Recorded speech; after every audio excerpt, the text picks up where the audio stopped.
राजधानी रांची में नामकुम स्थित आईसीआर भवन के पास वृक्ष लगाए गए। झारखंड में भाजपा द्वारा 23 जून को यानी आज डॉक्टर श्यामा प्रसाद मुखर्जी स्मृति दिवस पर इस कार्यक्रम में भाजपा के कार्यकर्ता एवं नेताओं के द्वारा आज एक पेड़ मां के नाम से पौधारोपण किया गया। इस वृक्षरोपण के लगाए गए वृक्ष की देखभाल का भी जिम्मेदारी उठाया गया। रांची में इस वृक्षरोपण कार्यक्रम की शुरुआत भाजपा के प्रभारी कृषि मंत्री शिवराज सिंह चौहान व सांसद संजय सेठ किए। आइए सुनते हैं क्या कुछ कहा। काम का प्रारंभ किया और प्रोसेस यही है कि प्रधानमंत्री जी का जो संकल्प है विकसित भारत के लिए विकसित खेती, जो किसानों की आय बढ़ा रही है और बढ़ाए, उसको तेजी से आगे बढ़ाए, उसके रोड मैप अभी तैयार है। झारखंड में कृषि को क्या संभावना है सर? अनंत संभावनाएं, अपार संभावनाएं हैं।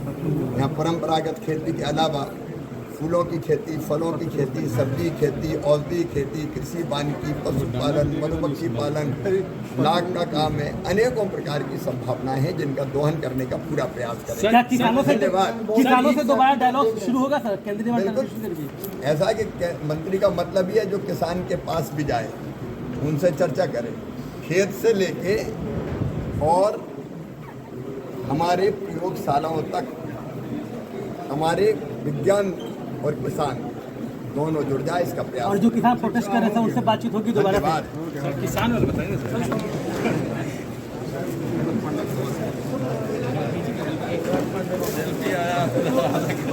कार्यकर्ता की तरह झारखंड आया। देखिए, वही तो कह रहा हूँ कि जो लोग शिवराज जी को जानते हैं, माननीय शिवराज सिंह चौहान जी को जानते हैं, शिवराज जी ऐसे ही देश के मूर्धन्य नेताओं में नहीं है।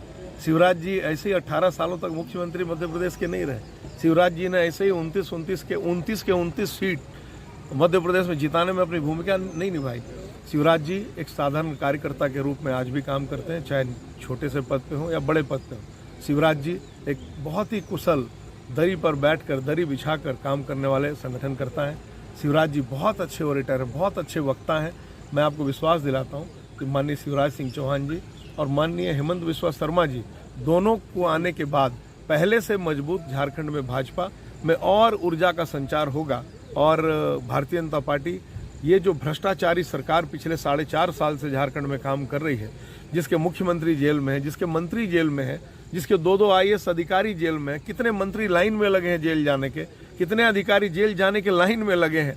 तो मैं आपको विश्वास दिलाता हूँ कि इन दोनों नेताओं के आने के बाद झारखंड की जो जनता है उनको सुकून होगा और अंतिम समय में जो परिणाम आएंगे झारखंड विधानसभा के, भारतीय जनता पार्टी की यहाँ सरकार बनेगी और भ्रष्टाचारी सरकार जड़ मूल से उखाड़कर बंगाल की खाड़ी में फेंक दी जाएगी। जो है आज उनका रहा है, क्या खुशी है इस संस्थान की और क्या अपेक्षा है मंत्री जी से? बिल्कुल, देखिए, ये तो बड़ी सौभाग्य की बात है कि भारतीय कृषि अनुसंधान परिषद के लगभग 113 संस्थान हैं।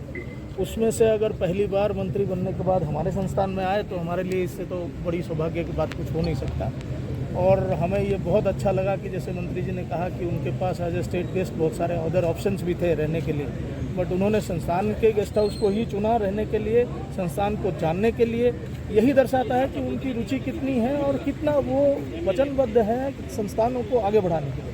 तो हम ज़रूर उनके जो एक्सपेक्टेशंस है उनकी वो हम पूरा करने की कोशिश करेंगे। हम भी बहुत सारी चीज़ें पहले भी प्रपोजल्स चले आ रही हैं। जैसे मैंने कहा था कि हम रिक्वेस्ट ये भी किए हैं कि पूरे भारत में लाख को एक कृषि का दर्जा दिया जाए, लाख की खेती को। अभी छत्तीसगढ़ और झारखंड में तो है, लेकिन पूरे भारत में अगर ये हो जाएगा तो इसको क्या है कि हम कमर्शियल कल्टीवेशन में ला सकते हैं। और जितने भी कृषि का स्कीम्स है, आपका क्रेडिट कार्ड हो गया, कृषि सिंचाई योजना हो गया, ये सब का लाभ जो किसान उगाता है इसको उगा सकता है। क्योंकि पिछले 2-3 साल में लाख का जो प्रोडक्शन है वो 12,000 टन, छत्तीसगढ़ की झारखंड की खाली बात कर रहा हूँ, 12,000 टन से घट के अब 8,000 टन पे आ गया है। इस साल पता नहीं और बुरी हालत होगी, जो गर्मी की हालत थी, जो हमारे ये है, ये और नीचे जाए। दुनिया में इसका बहुत सारा डिमांड है। हम अगर कम से कम 5 साल में इसको डबल कर सकें, हम डिफरेंट प्रोजेक्ट्स में हम कोशिश कर रहे हैं कि फिलैंथ्रोपिक ऑर्गेनाइजेशन हो चाहे गवर्नमेंट हो, अगर झारखंड के 6 डिस्ट्रिक्ट ऐसा है जो लाख का ज़्यादातर उत्पादन करता है, इसमें अगर प्रोडक्शन डबल हम कर लें तो काफ़ी कुछ हो सकता है। और इस दौरान हमने, जैसे मंत्री जी ने भी हमारे बात को ये किया कि हम कोशिश करेंगे लाख से लाखपति, कम से कम 5 साल में हम 1 लाख से 1.5 लाख, लाख से लाखपति दीदी बनाएं। इसके अलावा भी हमें बहुत सारी ज़रूरतें हैं, क्योंकि ला के अलावा हमारा संस्थान बाकी काफ़ी सारी चीज़ों का काम कर रहा है। अगर 1, 2 या 3 ऐसे कोई हाई वैल्यू कंपाउंड्स है जिसको हम कम्प्लीटली इंपोर्ट पर आश्रित है आज के डेट में भारत अगर बना सके, तो वो हमारा एक बहुत बड़ा योगदान होगा। और इसकी हमारी पूरी कोशिश रहेगी कि इस पंचवर्षीय योजना के ख़त्म होते या 2029-2030 तक हम ये अपना जो भी लक्ष्य है उसको पहुँचे लक्ष्य तक, और उसके आगे का लक्ष्य। चलिए, धन्यवाद। थैंक यू सर, बहुत बहुत